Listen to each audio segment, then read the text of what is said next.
Queridos, ilustres, preclaros, prediletos, amigos, irmãos em Cristo Jesus, o meu fraternal, cordial e afetuoso abraço na doce e gloriosa paz do Senhor Jesus, nosso Senhor.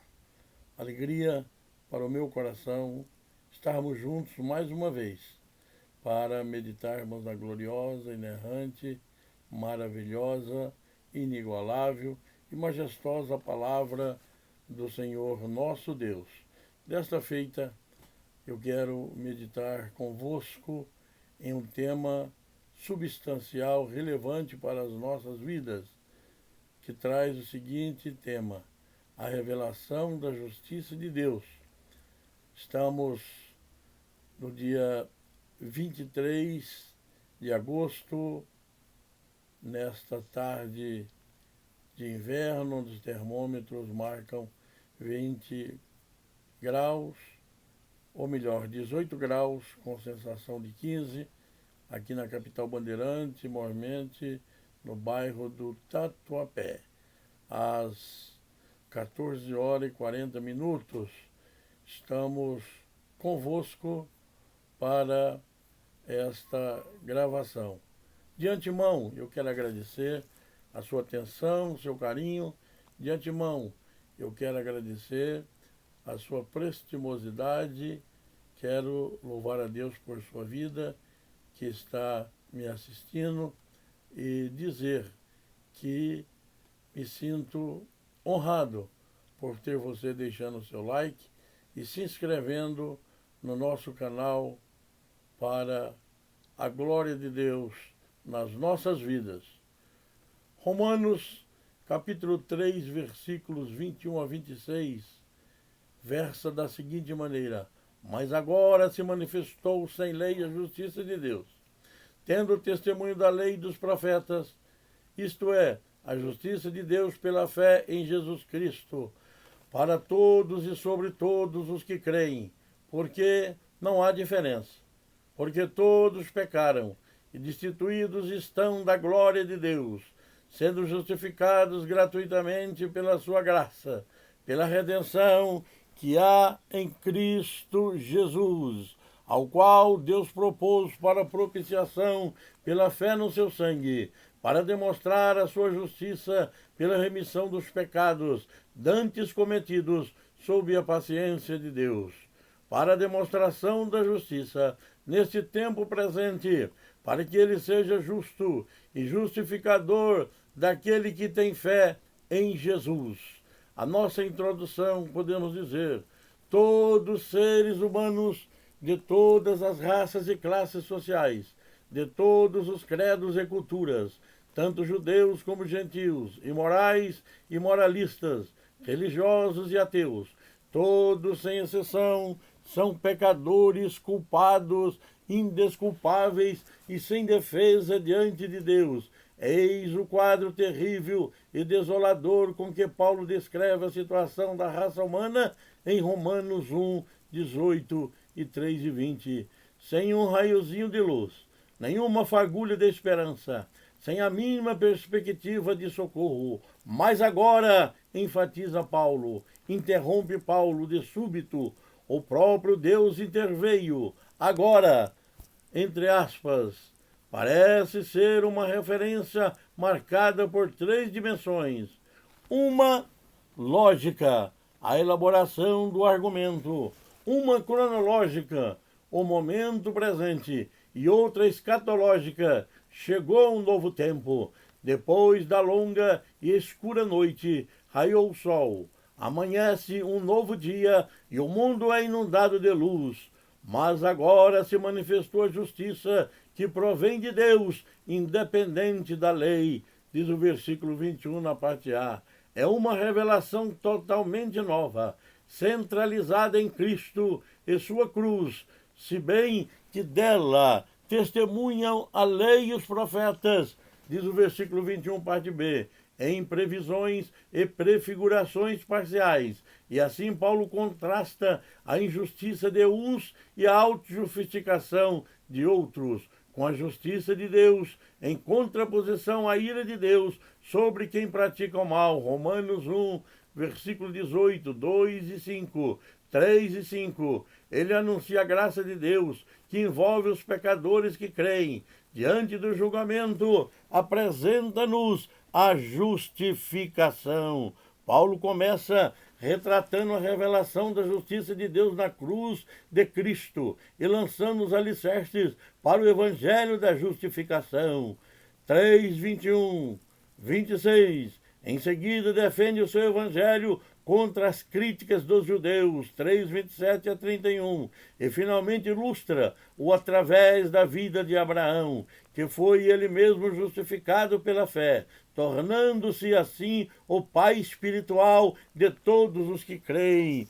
Capítulo 4, versículo 1 a 25. A justiça de Deus se revela na cruz de Cristo, 3, 21 e 26. Os versículos 21 a 26 constituem um bloco firmemente compactado, que o professor Cranfield acertadamente chama de o centro e o cerne de todo que constitui a parte. Os dois versículos 1 e 17 e 3 e 21 dizem que essa justiça foi revelada. A representam como um cumprimento das escrituras do Antigo Testamento, o que demonstra que não se trata de uma elaboração posterior da parte de Deus. E dos dois afirma que podemos ter acesso a ela pela fé. A única diferença significativa entre estes dois textos está no tempo em que são usados os verbos principais. De acordo com 3 e 21, uma justiça de Deus se manifestou no pretérito perfeito, uma provável referência à morte histórica de Cristo e suas consequências, válidas até hoje, enquanto que em 1,17 a justiça de Deus é revelada tempo presente no Evangelho, que deve significar toda vez que ele é pregado. No versículo 22, Paulo volta a anunciar o Evangelho, repetindo a expressão justiça de Deus, e agora acrescenta mais duas verdades a seu respeito. A primeira é que ela vem mediante a fé em Jesus Cristo para todos os que creem. Além disso, ela é oferecida para todos os que todos têm necessidade dela. Não há distinção entre judeus e gentios nesse aspecto, conforme Paulo vem argumentando nos versículos 1 e 18, 3 e 20, ou entre qualquer outro grupo humano, pois todos pecaram. Emarton, o passado cumulativo de todo mundo, é resumido aqui pelo uso do tempo aoristo, e estão destituídos um presente contínuo da glória de Deus dos anos 30, essa glória doxal, que Deus poderia significar sua aprovação ou louvor, que todos perderam. O mais provável, porém, é que seja uma referência à imagem ou glória de Deus, segundo a qual todos nós fomos criados, as deixamos de viver de conformidade com ela. É claro que o pecado pode manifestar-se em diferentes níveis e dimensões, mas ainda assim ninguém chega sequer a aproximar-se dos padrões de Deus. Handley Mully expressa isso de maneira dramática. A prostituta, o mentiroso e o assassino estão destituídos dela, da glória de Deus, mas você também está. Pode ser que eles estejam no fundo de uma mina e você no cume da montanha. No entanto, de tanta capacidade quanto ele se de encostar nas estrelas. A segunda inovação contida nesses versículos é que agora, pela primeira vez, uma justiça que provém de Deus é identificada com a justificação, sendo justificados gratuitamente por sua graça. Versículo 24, parte A. A justiça de ou que provém de Deus é uma combinação de três elementos: o caráter justo de Deus, a sua iniciativa salvadora e a sua dádiva, que consiste em conferir ao pecador a condição de justo perante ele. Trata-se de sua justificação, justo do injusto, ou uma identificação justa do injusto, a maneira justa como ele justifica o injusto. Justificação é um termo legal ou jurídico extraído da linguagem forense. O contrário de justificação é condenação. Os dois são pronunciamentos de um juiz. Dentro do contexto cristão, eles são veredictos escatológicos alternativos que Deus, como juiz, poderá anunciar no dia do juízo. Portanto, quando Deus justifica os pecadores hoje, está antecipando o seu próprio julgamento final, trazendo até o presente o que de fato faz parte dos últimos dias. Alguns estudiosos sustentam que justificação e perdão são sinônimos. Por exemplo, Sandley e Handley escreveram que justificação é simplesmente perdão, perdão gratuito. Já eu tive um professor de teologia que insistia em dizer que justificação é perdão, nada mais que perdão. Mas isso com certeza não pode ser verdade. Perdão é algo negativo e a absolvição de uma penalidade ou uma dívida. Justificação já tem conotação positiva. É declarar que alguém é justo, é dar ao pecador o direito de desfrutar novamente o favor e a comunhão de Deus. Marcos Loani escreveu: a voz que anuncia perdão dirá: pode vir, você está livre da pena que o seu pecado merece. Mas o veredito que justifica a aceitação, que é a justificação, dirá: pode vir, você é bem-vindo para desfrutar todo o meu amor e a minha presença. C.H. Udge esclarece com mais profundidade essa diferença ao elaborar a antítese entre condenação e justificação. Condenar não é meramente punir, mas sim declarar o acusado culpado ou digno de castigo. E justificação não é meramente liberar desse castigo, mas declarar que o castigo não pode ser aplicado com justiça. Perdão e justificação são, portanto, essencialmente distintos. O primeiro é a absolvição do castigo. O outro é uma declaração de que não existe nenhuma base para a aplicação do castigo. Se justificar não é o mesmo que perdoar ou desculpar, tampouco é o mesmo que santificar. Justificar é considerar ou declarar justa uma pessoa e não torná-la justa. Este foi um ponto essencial no debate que se deu no século XVI com respeito à justificação. A posição católica romana, conforme expressa no Concílio de Trento, 1545-64, era que a justificação se dá no batismo e que a pessoa batizada, além de ser purificada dos seus pecados, recebe também simultaneamente uma justiça nova e sobrenatural. Dá bem para entender o motivo que levou a tal insistência. Foi o medo de que, com uma mera declaração de justiça, a tal pessoa permanecesse em estado de injustiça e não renovação, podendo até sentir-se encorajada a persistir no pecado, antinomismo. Foi exatamente a crítica que levantaram contra Paulo. Romanos 6, 1 e 15, e que o levou a enfatizar com todas as forças que os cristãos batizados tinham morrido para o pecado, de tal forma que não podiam, em hipótese alguma, continuar vivendo nele, e que haviam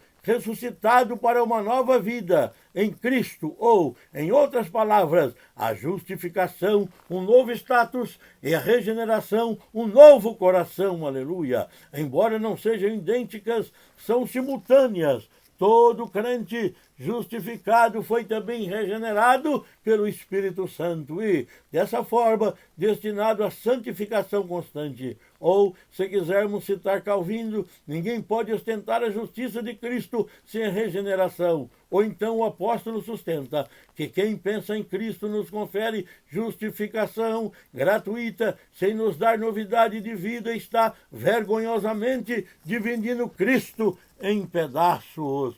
Uma reviravolta importante desse debate entre católicos, romanos e protestantes deve-se à publicação em 1957 do diálogo do professor Hans Kung com Karl Barth. Neste trabalho, intitulado Justificação, ele concorda que a justificação é uma declaração divina e que nós somos justificados somente pela fé, mas insiste também que as palavras de Deus são sempre eficazes, de maneira que tudo o que ele pronuncia nessa imediatamente a existir.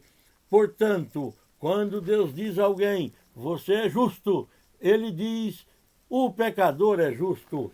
De fato, é de verdade exterior e interiormente, integral e plenamente. Em resumo, a declaração de justiça de Deus é, ao mesmo tempo e no mesmo ato, tornar justo. Desta maneira, a justificação é o ato único que simultaneamente declara justo e torna justo. Há aqui, no entanto, uma perigosa ambiguidade. O que Hans Kunk quer dizer por justo, se ele quer dizer legalmente justo, de contas acertadas com Deus, então de fato passamos imediatamente a ser aquilo que Deus declarou que sejamos. Mas se ele quer dizer moralmente justo, renovado, santo, então a declaração de Deus não assegura isso imediatamente, mas apenas inicia um processo contínuo que dura a vida inteira. Esse é o ponto que C.K. Barrett levanta quando alega que justificar não significa tornar justo, mas que justo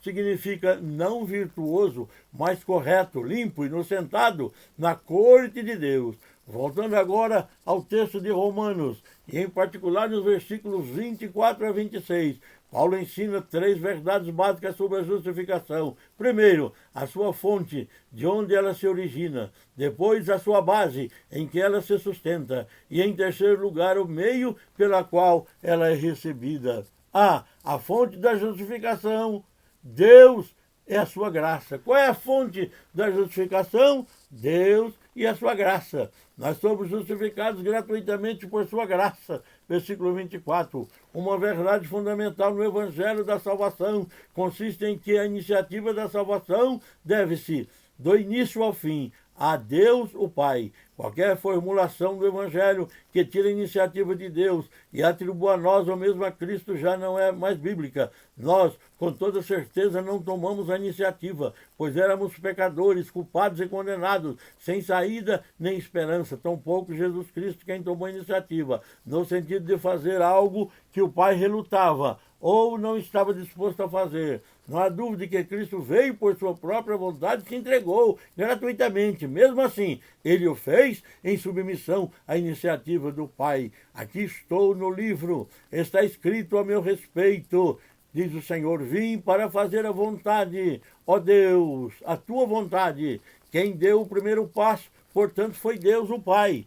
E a nossa justificação nos veio gratuitamente como um presente, por sua graça, por seu favor, absolutamente gratuito e completamente merecido.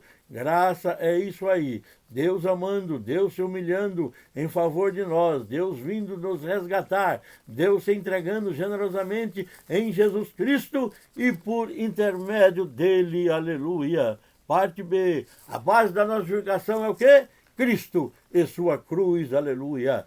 Se Deus justifica gratuitamente os pecadores por sua graça, porque ele faz isso, baseado em quê? Como é que Deus justo pode declarar justo ou injusto, sem comprometer a sua própria justiça, nem condescender com a injustiça deste? Esta é a nossa pergunta. A resposta de Deus é a cruz, aleluia. Não existe em Romanos expressão mais surpreendente do que a afirmação de que Deus justifica o ímpio. 4:5. Embora ela só apareça no capítulo seguinte. No entanto, será de grande ajuda aqui para ajudar-nos a compreender a argumentação de Paulo. Como é que Deus pode justificar o ímpio? No Antigo Testamento, repetidas vezes, Deus diz aos juízes israelitas que eles devem justificar os íntegros e condenar os ímpios. Ou melhor, Deus deveria, ou os juízes deveriam, justificar os íntegros e condenar os ímpios. Mas é óbvio, quem é inocente deve ser declarado inocente, e quem é culpado deve ser considerado culpado. É um princípio elementar de pura justiça, mas em Deus acrescenta: o que justifica o perverso e o que o condena o justo. Abomináveis são para o Senhor tanto um como o outro. Ele pronuncia também um solene ai contra os que por suborno justificam o perverso e ao justo negam a justiça. Pois, como declara acerca de si mesmo, não justificarei o ímpio, mas, é claro, dizemos de novo, Deus nem sonharia em fazer tal coisa. Então, como é que Paulo tem coragem de afirmar que Deus faz aquilo que ele proíbe os outros de fazerem e que ele faz o que disse que nunca faria e que ainda por cima faz habitualmente e que ele ainda diz ser o Deus que justifica o perverso, ou se é que poderíamos dizer assim, que torna íntegro quem não tem integridade? É um absurdo como pode o justo Deus agir injustamente, desbaratando assim a ordem moral e invertendo-a completamente. É inacreditável, ou melhor, seria se não fosse a cruz de Cristo, aleluia. Sem a cruz, a justificação do ímpio seria injusta, imoral e dessa forma impossível. A única razão pela qual Deus justifica o ímpio é que Cristo morreu pelos ímpios, glória a Deus. Só porque ele derramou o seu sangue numa morte sacrificial por nós, pecadores, é que Deus pode justificar justamente ou injusto aquilo que Deus fez mediante a cruz, isto é, mediante a morte do seu Filho em nosso lugar. Paulo explica através de 3 expressões deveras significativas. Primeiro, diz que Deus nos justifica por meio da redenção que já em Cristo Jesus. Segundo, Deus o apresentou como sacrifício para propiciação mediante a fé, pelo seu sangue. Terceiro, ele fez tudo isto para demonstrar a sua justiça, isso para demonstrar a sua justiça no presente, a fim de ser justo e justificador daquele que tem fé em Jesus. As palavras-chave são redenção, apolistrosis, propiciação, ilasterion e demonstração indexis. Todas as 3 se referem não ao que acontece agora, enquanto o evangelho está sendo pregado, mas ao que aconteceu de uma vez por todas em Cristo e através dele na cruz, sendo a expressão seu sangue uma clara referência à sua morte sacrificial, associadas à cruz. Portanto, vemos uma redenção dos pecadores, uma propiciação da ira de Deus e uma demonstração de sua justiça. Primeiro, a redenção. A primeira palavra é apolistrosis, isto é, redenção. É um termo comercial emprestado dos mercados, da mesma forma que justificação é um termo legal emprestado dos tribunais. No Antigo Testamento, ela era usada para escravos, que eram comprados para serem libertados. Dizia-se que eles haviam sido remidos. O termo também era uma metaforicamente com referência ao povo de Israel, que foi remido do cativeiro, primeiro no Egito e depois na Babilônia, em seguida restaurado a sua própria terra. Nós, de igual maneira, éramos escravos ou cativos, presos do pecado e da culpa, e completamente incapazes de libertar-nos. Mas Jesus Cristo nos redimiu, nos comprou e libertou-nos dos cativeiros, derramando como preço pelo resgate o seu próprio e precioso sangue. Ele mesmo dissera que o propósito de sua vinda era para dar a sua vida em resgate por muitos. E agora, em consequência de sua aquisição ou salvamento por resgate, nós pertencemos a ele. Segundo, a propiciação. A segunda palavra é ilasterion, ou seja, propiciação. Muitos cristãos sentem-se envergonhados ou até chocados com esta palavra, porque propiciação significa o ato de aplacar a ira divina ou de tornar Deus propício. Em se tratando de Deus, parece-lhe indigno dar-lhe um conceito como este, mais pagão do que cristão, o que pressupõe que ele fica com raiva e precisa ser apaziguado. Daí a proposta de 2 outras maneiras possíveis de se entender ilasterion. A primeira é traduzir a palavra como propiciatório, referindo-se à tampa de ouro da Arca da Aliança, que ficava no Santo dos Santos, no templo. E geralmente este é o significado da palavra na Septuaginta, e é também o que ela significa na única outra ocorrência do Novo Testamento, já que no dia da expiação o sangue do sacrifício era salpicado sobre a tampa da arca, o chamado propiciatório. Sugere-se então que o próprio Jesus seria o propiciatório, onde Deus e os pecadores são reconciliados. Aqueles que sustentam este ponto de vista tendem a entender o verbo poitikemi, apresentou, como expôs, BJ, ou dispôs publicamente, BAGD. para indicar que, embora o propiciatório estivesse escondido dos olhos humanos pelo véu, Deus expôs publicamente o Senhor Jesus Cristo aos olhos do universo inteligente como caminho da salvação. Tanto Lutero quanto Calvino acreditavam que propiciatório seria a tradução correta e outros seguiram os seus exemplos. Mas os argumentos contrários parecem ser conclusivos. Em primeiro lugar, se com historion e lasterion Paulo quisesse referir-se à tampa da arca ou propiciatório, teria inevitavelmente usado como ela o artigo definido e, depois, o conceito incongruente em Romanos, pois esta carta, ao contrário de Hebreus, não se encontra na esfera do simbolismo levítico. Em terceiro lugar, a metáfora seria confusa e até mesmo contraditória, já que ela representaria Jesus como sendo concomitantemente a vítima cujo sangue foi derramado e aspergido, e o lugar onde se aplicaria este sangue. Em quarto lugar, o sentimento de dívida de Paulo para com Cristo crucificado era tão profundo que ele dificilmente o teria comparado a uma peça inanimada da mobília do templo. Uma segunda possibilidade de tradução para ilasterion é uma expiação, RSV. O argumento para tal é que, enquanto que no grego secular o verbo ilaskomai significa aplacar um deus ou um ser humano, na Septuaginta o objetivo desse verbo não é Deus, mas o pecado. Portanto, seu significado não seria propiciar Deus, isto é, torná-lo propício, desviar sua ira, mas sim expiar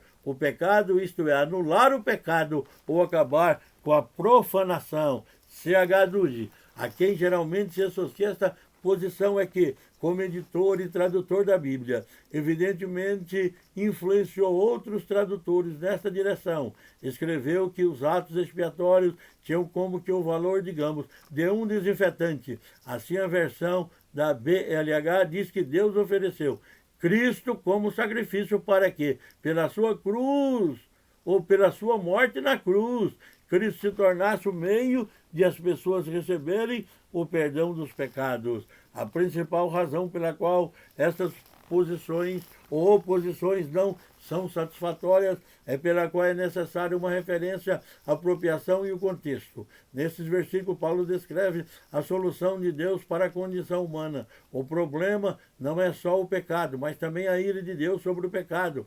Romanos 1,18, 2,5, 3,5. E onde quer que exista a ira de Deus, existe também a necessidade de impedir que ela se manifeste. Não deveríamos ter medo de usar a palavra propiciação em relação à cruz, tanto quanto deveríamos deixar de usar a palavra ira em relação a Deus. Em vez disto, deveríamos lutar para resgatar o uso desta linguagem, mostrando que a doutrina cristã da propiciação é completamente diferente dos conceitos supersticiosos pagãos ou animalistas. Tanto a necessidade como o autor e a natureza da propiciação cristã são bem diferentes. Veja bem que os animistas usam uma tese, mas os cristãos usam uma bem diferente. Vamos primeiro à necessidade. Por que uma propiciação seria necessária? Resposta pagã. É porque os deuses são caprichosos, mal-humorados e sujeitos ao acesso de ira. A resposta cristã é diferente, porque a ira santa de Deus está voltada contra o mal. Quando se trata da ira de Deus, não tem história de falta de princípios, imprevisibilidade ou perda de controle. A única coisa que provoca é o mal. Agora vamos ao autor. Quem é o responsável pela propiciação? A resposta pagã é que somos nós. Nós ofendemos os deuses, portanto devemos agradá-los. Já a resposta cristã é bem diferente. É que nós não podemos aplacar a justiça, a justa indignação de Deus. Não há como fazê-lo por nossos próprios meios, mas Deus, por amar-nos sem que o merecêssemos, fez por nós o que nunca poderíamos fazer sozinhos. João escreveu semelhantemente: Deus nos amou e enviou seu Filho como propiciação, aleluia. E lasmos, por nossos pecados. O amor, a ideia, o propósito, a iniciativa, a ação e a dádiva foram todos de Deus, glória a Deus. E finalmente a natureza, como se conseguiu a propiciação, em que reside o sacrifício da propiciação, a resposta pagã é que é preciso subornar os deuses com deuses de oferendas, ou com doses de oferendas, vegetais, animais e até sacrifícios humanos.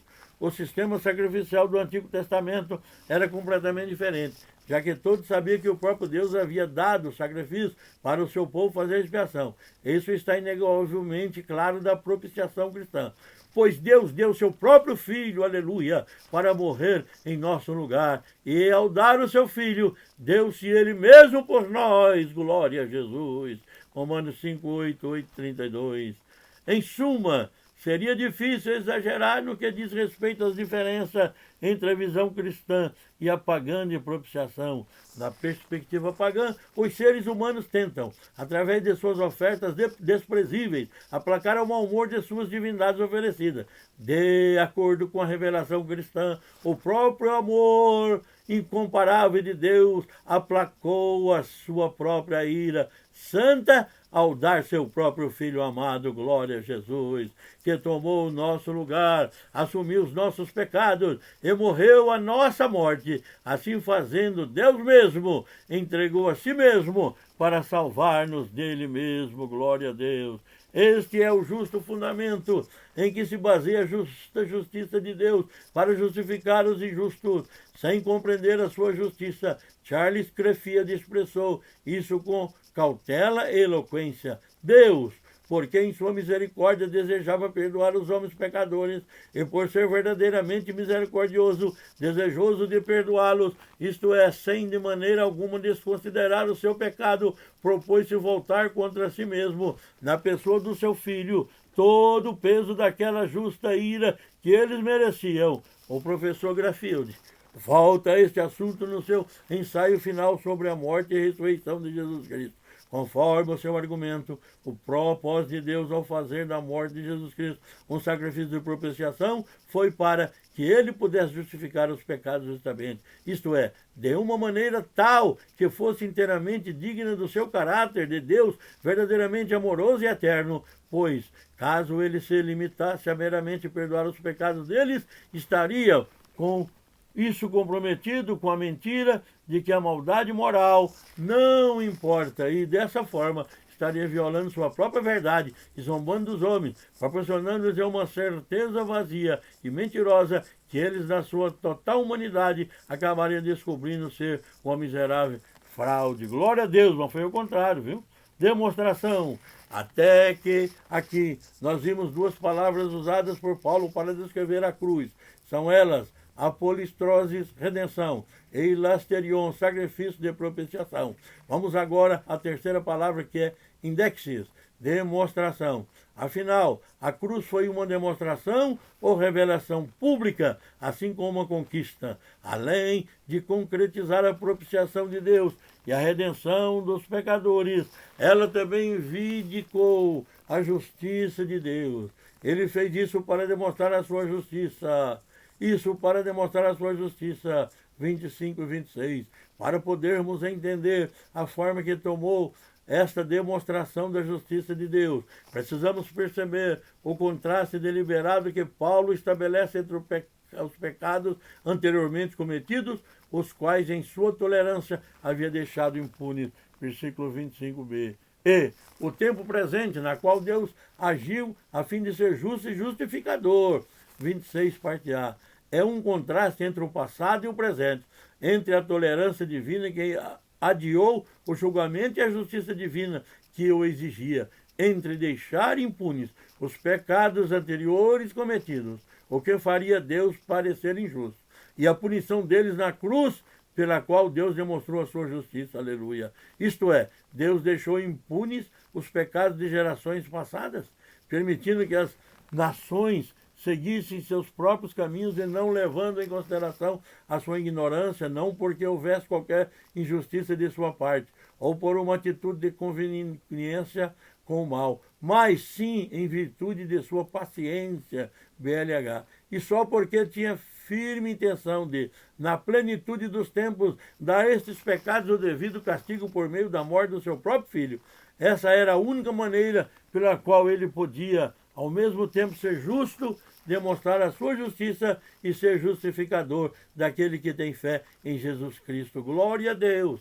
Tanto a justiça, o atributo divino, como a justificação, a atividade divina, seriam impossíveis sem a cruz de Cristo. Aqui, portanto, estão os três termos técnicos que Paulo utiliza, apolistrosis, hilasterion e indexis, para explicar o que Deus fez na cruz de Cristo e por meio dela ele redimiu seu povo, aplacou a sua ira e demonstrou a sua justificação. De fato, essas três conquistas fazem parte de um todo. Através da morte expiatória e substitutiva do seu Filho, Deus aplacou a própria ira, de forma a redimir-nos e justificar-nos, e ao mesmo tempo demonstrar a sua justiça. Só nos resta maravilhar-nos diante da sabedoria, da sapiência, santidade, amor e misericórdia e Deus, e prostrar-nos diante dele, humildade e adoração. Aleluia. A cruz deveria ser o bastante para quebrantar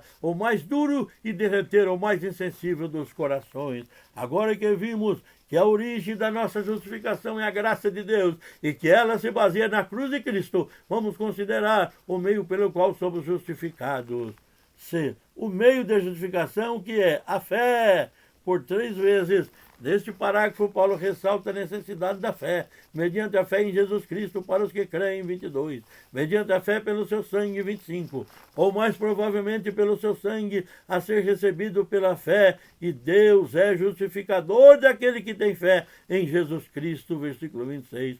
De fato, a justificação é pela fé somente, sola fide, um dos grandes slogans da Reforma. É verdade que no texto de Paulo a palavra somente não ocorre no versículo 28, onde Lutero o adicionou. Não é de todo surpreendente, portanto, o fato de a Igreja Católica Romana ter acusado Lutero de perverter os textos da Sagrada Escritura.